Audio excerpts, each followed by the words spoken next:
Hey there, my name's Chris Benetti. I'm the host of the Smart Author podcast. In this episode, I have the pleasure of interviewing Steve D. Sims. And Steve is actually a best-selling author of a little blue book you may know called Bluefishing. And Steve's basically the guy that can make anything happen for anyone on the planet. He's had the pleasure of working with Elon Musk, Richard Branson, Keanu Reeves, and Elton John, heaps of different people. And he's also been able to make seemingly impossible things happen. In this interview, we basically spoke about how he was able to do that stuff, accomplish those things, and how he was able to do it whilst not being worried about the risks that came alongside those magical things. Now, we are actually going to be deep diving into his book, Go for Stupid, which is releasing tomorrow. So this podcast is dropping on the 17th of August. His book will be coming out on the 18th of August. And you'll have to go get a copy of that at goforstupid.com. And I would love to see everyone who listens to this interview goes and gets a book. Let me know what you think about the book itself. And make sure you share it on socials and hashtag goforstupid and tell Steve exactly what you're going for stupid on. What are you going to try and accomplish without being worried about what people think of you, especially in this world where we've been shut down for the last 2 years and haven't been able to accomplish anything really. And we've been so afraid because the world has gone into cancel culture and shaming people and all of the negativeness of people trying to go out there and accomplish big goals. Now, if you're anything like me, I know you want to accomplish big goals. And this book, Go for Stupid, is going to help you do that without having to worry about all of that BS that's out there at the moment. So make sure you go pick up the book. Enjoy the absolutely fantastic conversation and interview I had with Steve on this podcast. It is a little bit longer, but you're going to get a ton out of it. And I can't wait to see what you do when you go for stupid.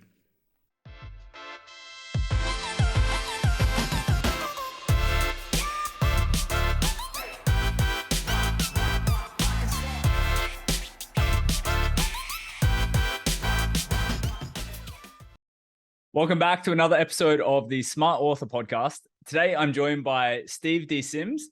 Steve, how are you doing, mate? I'm doing good, thank you. So Steve is prepping to launch his book, Go for Stupid, which this episode will be coming out on the 17th. So tomorrow, the book will be going live. And Steve, you're just a magician with everything that you do and can make happen. I would love to know, how did you get started in all of this? Because you used to be a tradesman way back in the day. And I guess I don't really have the connection between tradesmen laying bricks to connecting people with, great statues of David and, and making other magical things happen. I think, well, you don't have the connection because you've put me on the wrong pedestal. I'm not a magician, okay? I'm an aggravated guy that had no money. And like all entrepreneurs, and like you, we're all aggravated about something, And I know the work you do. You go, well, hang on a minute. Why can't we make this smoother? Why can't we make the ROI bigger? Why can't we You're an aggravated individual. And entrepreneurs are 100%, it's not even some of them. We all start off pissed off about something. And then we do something about it. And then we find someone that's got that problem and we sell them the solution. That's what entrepreneurism is. So for me, growing up as a bricklayer, I was just pissed off from birth. Hang on a minute, is this my life? Am I going to be a bricklayer in East London forever? Am I going to be wet, cold, and poor? And it was that aggravation that went, hang on a minute. There's no point in me going down to the pub and talking to other poor people because I'm poor. We're going to have the same conversation and it's going to lead nowhere. So I need to have a conversation with someone that's got money, that is successful, that is wealthy. And all those are different kinds of things and have those conversations. So that's what I did. I went out to try and have those conversations. Now, here is how to make that leap simplistic to understand. If you want to talk to someone If you run up to them and you go, hey, I've got questions for you, what are they going to say? They're going to tell you to go away, aren't they? But if you go up to that person, just like you did with me when we first met, if you walk up to that person and you go, hey, I hear you've got a book coming out, or I hear you've got a podcast, or I hear you've got the most successful restaurant in the area, I would like to see how I could get more people to come to that. Would that be a benefit to you? Now, nobody is going to say, nah, I don't want people buying my product or buying my book, piss off. They're going to say, yes. And then they're going to ask, but how can I help you? And that's where you ask your question. So I had no idea where my life was going to be. I certainly don't like walking the red carpet. I'm not that kind of guy. I like, as you know, riding around on motorcycles and drinking whiskey. But I do want to know how to be wealthy. So if I've got to get you a piano lesson with Elton John or a drum lesson with Guns N' Roses, or get you a dinner reservation at the feet of Michelangelo's David, and then for shits and giggles, get Andrea Bocelli to serenade you while you're eating your main course pasta. If I've got to do that to have a conversation with the wealthiest people in the planet, I'll do it. But it was always a byproduct of what I was trying to do. I'll do this because I want to have this conversation. So when you think of it like that, you're aggravated, you want answers. I just did it on a bigger scale. Yeah, right. Far out. And so like I love that whole connection there. What was the first success that you had? Like, how did you get started in doing that? Yeah, I was on the door of a nightclub. It wasn't even a fancy nightclub, but we had 4 guys that were pretty regular. These guys always got the girls. They were always very polite. They always had these expensive suits that I'd never be able to afford. They always had these beautiful watches that I couldn't even pronounce the names of. And they all had black credit cards. This was my first affliction, or addiction, should I say, to black credit cards, Oh my God, these guys must be the wealthiest people in the world. And I remember they used to come into my club a lot, and I would often get them into other clubs or other private parties. And I was trying to see how I could make the leap from making money out of those connections versus giving them away for free. And they came to me one day, and they came into the party, into the club, and they went, hey, are you going to the yacht party? And I was living in Hong Kong at the time. And as everyone knows in Hong Kong's very small, and there's loads of harbors around it. So I didn't even know what yacht party they were talking about. I had no idea. But they said, oh, are you going to the yacht party? And I was like, oh, I don't know. I didn't know anything. I had no idea. So I was just, making it up. I was like, which one are you talking about? And they told me, and I went, well, why aren't you going? And they went, oh, we can't get in. And I thought to myself, 4 good-looking lads with money can't get into this party. Why? I can understand you turning me away because I'm ugly and I got no money. But these guys have got enough money to buy any product you've got. So why would you not want them at your launch party on this yacht? It made no sense to me. So that's where I realized what a curious kid I was. And I've never changed from that. I've always been a curious child. So I actually went down to this yacht party, and early in the evening, the party was like going to kick off at 9. This is like 6 o'clock in the evening. And I went to him and I went, hey, I've got 4 people coming to your party tonight. What time do you want them here? 9:30 or 8:30? Now, notice I didn't ask the person, can they come? Yeah. I just said, what time do you want them here? I gave them a choice. And when they went, 9:30, I went, great, thank you very much. And then I gave her $200, which was a gamble. I had about $500 in my wallet. I'd just given her 40% of my entire life's assets, And I gave her $200, and I said, hey, and I just, calmed my voice down a level. And I said, look, you're going to be busy as shit tonight. And let's be blunt, these people are going to come along. They're going to have a great party. They're not going to remember the person that put it on. They're not going to remember you. So here's $200. I want you tomorrow night, buy yourself a bottle of wine, grab yourself a takeaway, just sit down, put your feet up, and just be thankful and proud you pulled off an amazing party. All the best. And I walked away. Now, this was where I was risking it, because this girl didn't know my friends' names. My friends weren't on the list. So she could have gone, oh, thank you, bye. But instead, she saw that I took the moment to care. So she turned around and she was like, thank you. And then I went, have a good night. And as I went to walk away, she went, hey, hang on a minute. Who are your friends? And this is where I took a bit of a risk, because if she looked them up on the list, she'd see they weren't there. But when I gave her the names, she didn't bother looking. She just wrote them at the top. She said, when they get here, you tell them to ask for me. So I went back to the guys and I went, hey, boys, I've made a couple of phone calls. Of course, I hadn't. I'd actually gone down there. I didn't even have a phone. And I said, so I've made a couple of phone calls and I've pulled a couple of strings and I've got you into the party, but it's going to cost you $500 each.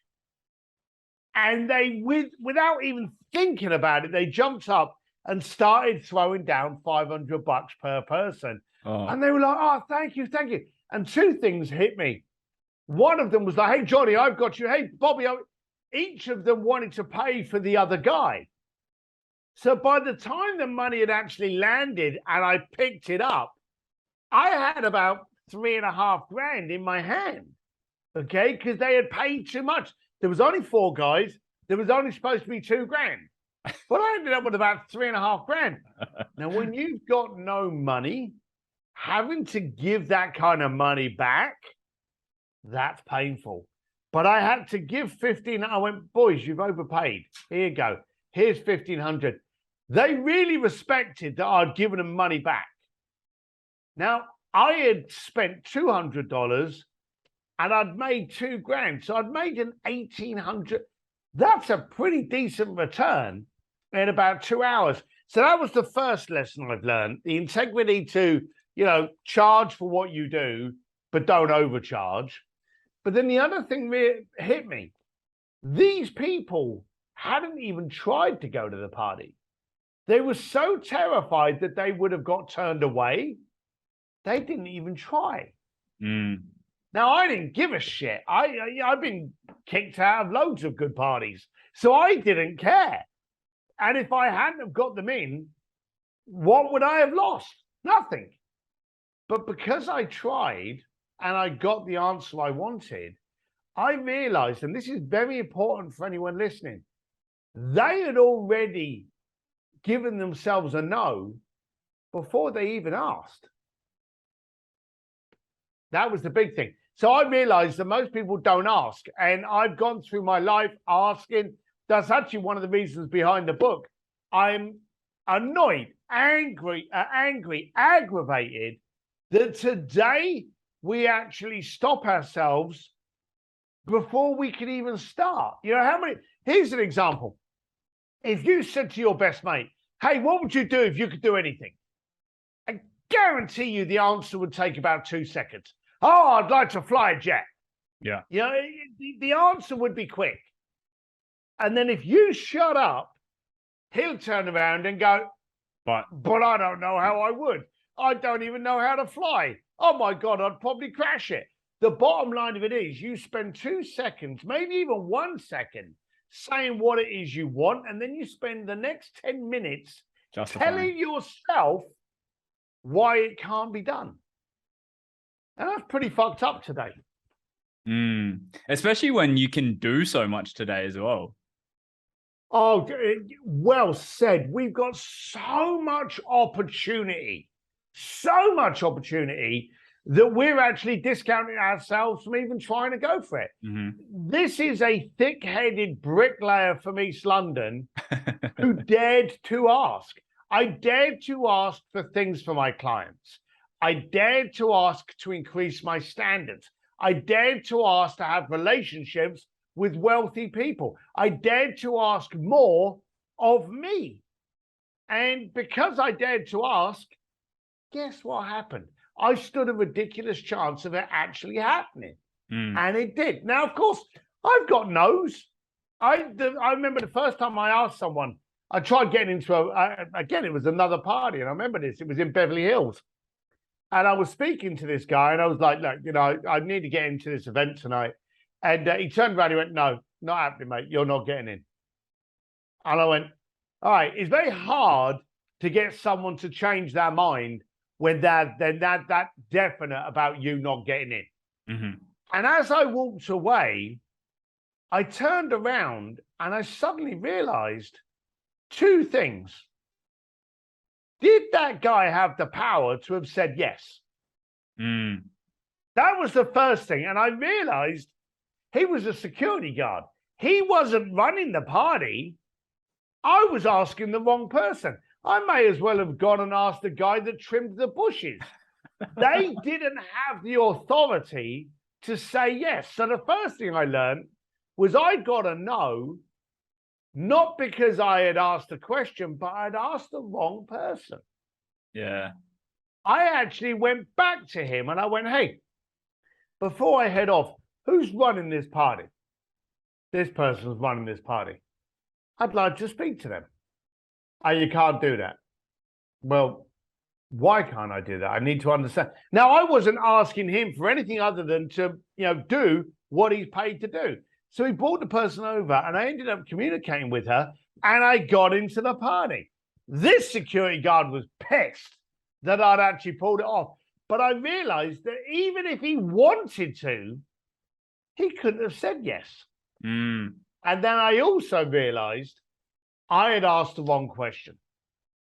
I should have asked the first question, hey, do you have anything to do with this event? No, not me, mate. I just parked the cars. Oh, I'm security. Okay, fair enough. Who's running the event? This person. Okay, can I play? So I realized that I'd asked the wrong person and I'd asked them the wrong question. Mm. And I feel like so many people will hit those obstacles that they just think that they can't overcome, where it's like you've just run into the wrong problem or you've tried to use the wrong solution for that particular problem.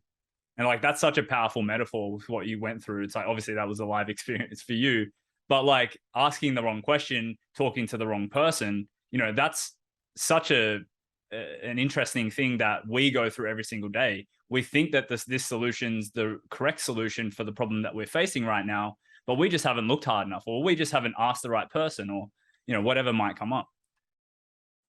It's a little bit worse than that. To be completely blunt with you, Chris, it's a little bit worse than that, and it's getting worse. Mm. You see, during COVID, and let's get on a soapbox about COVID for a second. How old are you? 28. All right, okay. Are your parents still alive? Yes. Yeah. All right. Are their parents still alive? Yes. No one in any of those generations ever went through what we did with COVID. In fact, nobody in history ever went through what we did in COVID. Now, think about it. If you think of like the World War I and World War II, they called it the World War, but it didn't actually impact the world.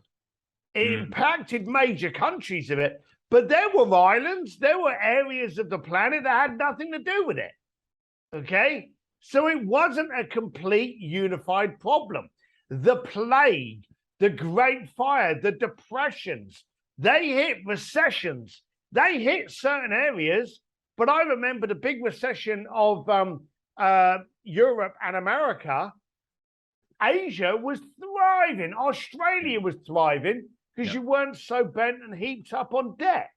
Yeah. So, but this was the only time you could have picked up a phone and cold called any country, any city, any person, and said these words, hey, how's COVID been for you? And they would have answered it, because it doesn't matter if you called Poland, Australia, Korea, Los Angeles, anywhere in the planet, we were all going through the same thing. But here's where it got messy. This should have unified us, because for the first time ever, We had a unified point of Problem. conversation. Yeah. But instead of doing that, what did we do as human beings? Because we're idiots, we started to attack each other. And then we started to attack ourselves. Through COVID, we started making a Olympic pastime of pulling down statues. And we didn't only pull down statues, we pulled down celebrities. We love to like raise someone up on a pedestal and then attack them. Oh, I heard what you said in 1996. That's ignorant. I'm going to pull you down. Think about 1996. There's not a TV show in 1996 that could be on TV today. Yeah. Friends. Did you ever see any editions of Friends? You didn't see Friends, the sitcom? Yeah, I know of it, but I've never really watched it. You know of it. Yeah. That was the most successful sitcom that worldwide everybody knew about. Worldwide people watched, but they couldn't film those episodes today because it was a different time back then. Even 10 years ago. 5 10 years years ago. Yeah. Yeah. The bottom line of it is we entered COVID. We started attacking each other. We started getting into the cancel culture. We started getting into the gotcha society. Riots and protests started all over the world. And what did this do to our ability to communicate? It made us stop communicating because we were so terrified of saying something that maybe you could take a slice of, stick it up on a boomerang video and make us look stupid. Yeah. Okay. So to avoid that, what did we do? We did nothing. So rather than having those conversations, we chose not to have any conversation at all. And that's where it's bad. Today, we're not frightened of having conversations. We're frightened of looking stupid with those conversations. We're not frightened of trying things. We're not even frightened of failing. We're frightened of someone seeing us failing, picking up their little phone and going, ha ha, you failed. Yeah. That's the fucking society we're in today. And I think that's horrible. And I think it's cancerous. And I think, like all forms of cancer, you can't get rid of it with a little bit of cream and a sticky band. You've got to cut that bitch out. And I think that's what we need to do today. Rather than casting hate at people, let's try and understand them. If someone's got a new company or a new dream or a new desire, let's challenge and support them instead of ridiculing them and laughing at them. Yeah. And I mean, like, even, I'm sure you face this as well, like going from bricklaying to like something completely new. I'm sure your family was like, what the heck are you doing? Like, not understanding what you're trying to do. Even I'm sure you probably had heaps of bricklaying friends as well that are just like, I have no idea what you're doing and I don't understand it. And they probably tried to rip you back down to being a bricklayer. And like, I feel like every single entrepreneur who starts out and has a dream for something, has a solution that they're trying to bring to the marketplace for a problem that they know exists. Like, every single time they do that, unless they have a really strong support network of other entrepreneurs and people that understand, they just get ripped to shreds. Every single time. And anyone out there now, you know exactly what Chris is saying. You sit at a coffee table, you start telling your mates about your idea, your concept, your aspirations, and your friends look at you like you're crazy. And what do? You go, oh, I don't know what I was thinking. Someone must have spiked my coffee. I'm being crazy. Ignore me. Don't worry. If that happens to you, get up and get on a new table. Start finding people to support and challenge you. Those people, and I've got bricklayer friends that rejoice with my success that I still stay in contact with. And this I find ridiculous, I've still got people that hate me. You know, they don't want to celebrate my success. They don't want to be part of it. They don't want to be encouraged by it. They want to throw scorn at me. You know, he must have done it illegally. He probably sells drugs on the side. They just want to throw scorn. The amount of shit you go through as an entrepreneur, it hurts, but hey, it's part of the growth. And it's all worth it as well, especially seeing, I mean, you've been able to make so many amazing things happen and the impact that comes from that. Like it trickles down for generations. Oh, it doesn't feel like it at the time, though, does it? Because, if you haven't been sued, laughed at, ripped off, had your clients stolen, had your company stolen, been publicly humiliated, gone broke 400 times because the ideas didn't work, then you're not an entrepreneur. You see, it's very easy for me to sit here now in Los Angeles at the top of my hill in a nice life, partying around, doing what I'm doing, flying. It looks rosy, but you don't see the shit and carnage that I went through. You don't see on my Instagram pictures of me at Wednesday, 1 o'clock in the morning, panicking because I can't pay payroll on a Friday, because we've all been through that. Or kind of like, it's the third week of the month and you don't know how you're going to pay rent. And all of those kind of things, having to go to a sales meeting, but not being able to afford the bus ride there. We've all been through that shit and no one shows it. But every single entrepreneur that's listening to this is going, oh yeah, I've had those moments. I've had my water turned off. I've had my electric turned off. I've actually had to cycle to a meeting, park it around the corner and dab my sweat off before I go into it. We've all done that shit. But you do what you have to do so you get to do what you want to do. Yeah. And you've just got to realize that that's the shit that you go through. It's all part of the growth. Well, lucky you don't have to worry about helmet hair too much. Yeah, there is that benefit. So thank you for looking on the bright side of something. That's the entrepreneur in you.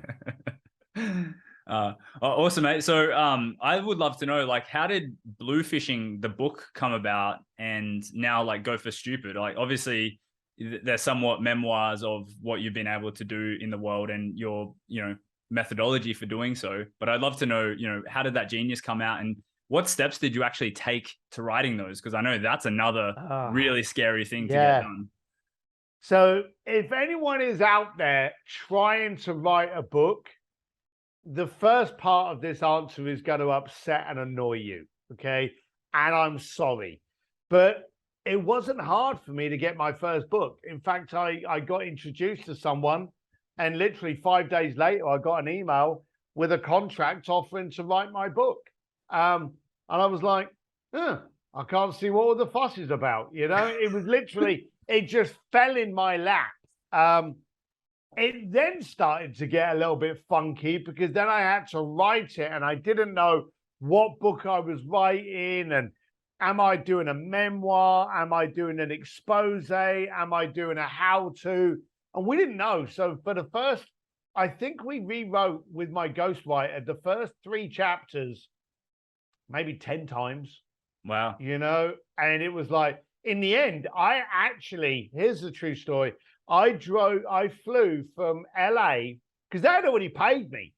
I got a ridiculously stupid amount of money to write Bluefishing. So and this is an important fact to remember, because I'll tell you why.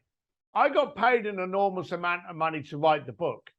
Now, this was important because when you're trying to write a book, you either write a book because it means something to you and you don't care if it sells any copies. Bear in mind, I'd already got paid. I didn't care if I sold 1 copy. I wanted to write the book I was proud of, okay? Or you write a book to sell loads of copies. And when you're writing a book to sell loads of copies, maybe you curb your language a little bit. Maybe you write it a little bit more articulate. Maybe you don't go over all the pain points too hard. You don't want to scare people. But for me, when I got the contract for Bluefishing, I got paid so well, I thought, screw it, I'm writing a book I want to write. If it doesn't sell, so that was a good thing. I didn't think it would sell. I didn't think anyone would buy a copy. I thought maybe, I don't know, 2 people would buy it because they thought it'd be techniques on fishing or something. But I thought writing a book about me was the dumbest idea in the world. And the reason I thought it was dumb was because I thought everyone's already doing this. because nothing I was doing was complicated. So I'm thinking, well, I'm writing a book going, hey, phone your clients. This is what I did with Elton John. Send them a postcard. This is what I did with Elon Musk. Now, in fairness, the book was a little bit better written than that, but it was very simple, basic examples of how I had communicated with the most powerful people in the planet. Not hard stuff, not sending them $20,000 pianos, simple stuff. And it took off. And that's when it scared me. All of a sudden, it became a bestseller. It got translated into Polish, Russian, Thai, Vietnamese, Korean.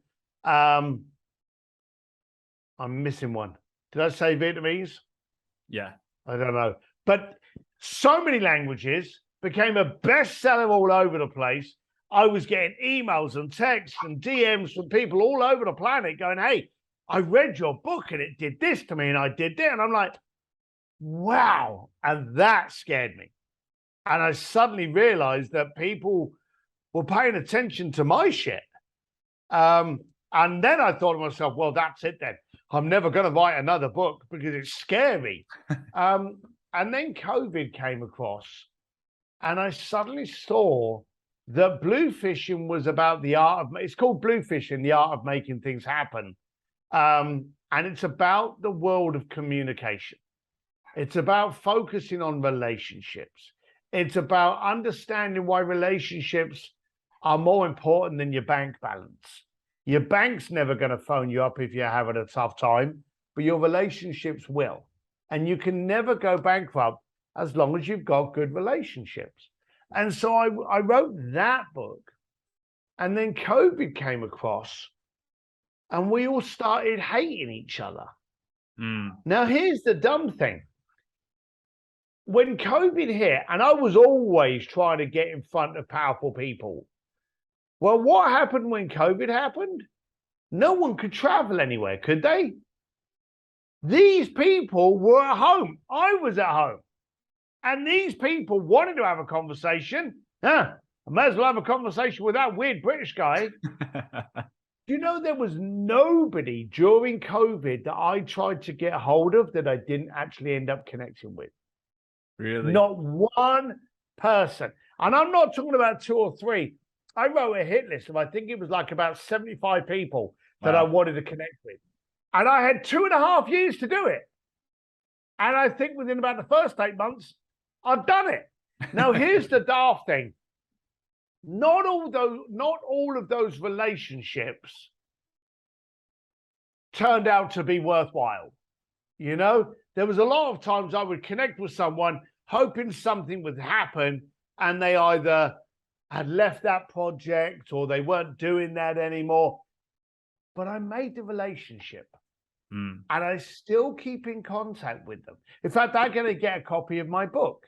And so when something comes up that I go, I remember him. He's no longer part of that, but he is part of this. I'll be able to contact him really, really quickly. Now, if you remember when COVID came across, and I was a gold member on pretty much every airline in the planet because I traveled so much. Okay. I wasn't traveling anymore. I had so much time in the day. It was like I suddenly had a 9-day week. Now, do you remember when COVID came across, the amount of people that would go on Facebook and they'd be like, hey, what can I binge watch on Netflix? Yeah. Why waste your life? This was the time when every connection, Elon Musk was answering his bloody tweets. Elton John was doing Zoom calls with people. And you were trying to work out what can you binge watch on Netflix.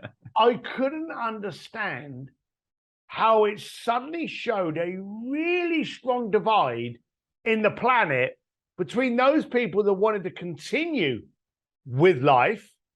Because it's not like you turn around and go, well, I wasted 2.5 years.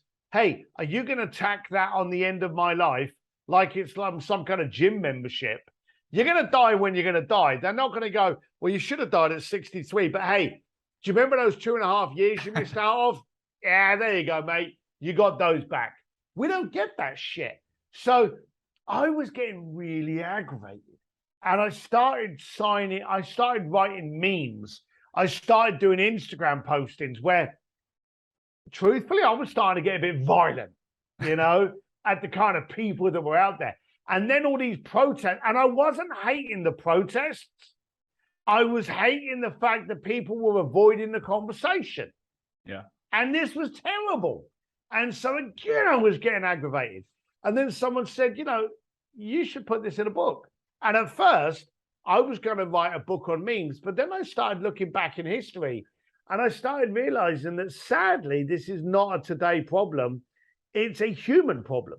Mm-hmm. Do you know, we started throwing protests at Henry Ford when he invented the car. And do you know why they protested? And you're going to love this. They protested him by saying, hey, your cars won't work because my horses can go through the woods. Your cars can't. And the candle, this is ridiculous. The Candle Society protested the development of the electric light bulb because they said it was dangerous. Now, none of the fire of London or Boston fire or Venice or any of these fires were ever started by a light bulb. They were all started by a candle. But this is what we do. And I'll give you one more example, Chris. So, do you drive a vehicle? Yeah. What do you drive? Subaru Outback. All right. So you've got a Subaru car. Okay. Do you like trucks? Sure. Would you buy a truck instead of your Subaru? If I lived on a farm or something where I needed one? All right. At the moment, would you exchange your Subaru for a truck? I wouldn't exchange my Subaru for a truck. So it's safe to say you're not in the market for a truck at this moment in time. I'm not, no. Trust me, this is going somewhere. All right. So a few years ago, did you watch the live stream of Elon Musk when he unveiled his Cybertruck? Yes. So let me get this right. You don't have a truck. You don't want a truck. You're not in the market for a truck. You're on the other side of the planet, but you watched the live stream of him unveiling a truck. I did. Right. So, and here's the funny thing. I spoke to a girl. I did a podcast with a girl in Korea the other day. And I said to her, do you have a truck? She said, no, I have a bicycle. And I said, do you want a truck? She said, I can't afford a truck. I said, would you ever want a truck? She's like, no, I never want a truck. I said, did you watch the live stream? She said, oh, yes, I watched the live stream. The point is, basically 99% of the planet watched that live stream, even though most of the planet was too late to put an order in because they filled up all their orders before the end of that live stream. Okay. So they filled up all their orders and they caught the attention of people that weren't even interested in their product. Okay. You imagine, let's break that down for a second. How amazing as an entrepreneur, wouldn't you like to sell out of a product before you've even started producing it? 100%. Absolutely. Wouldn't you like the attention of the planet, even though they don't necessarily want to buy your product? Yes. Right. Okay. The following day from that Cybertruck release, what were the headlines in the newspapers worldwide? They were about the Cybertruck's glass breaking on demonstration. We didn't revere the guy for capturing the world's attention. We didn't celebrate the fact that as an entrepreneur, he sold every single unit before he even produced the bloody thing. We didn't revere anything. What did we decide to do? We decided to mock him because his bulletproof glass didn't work.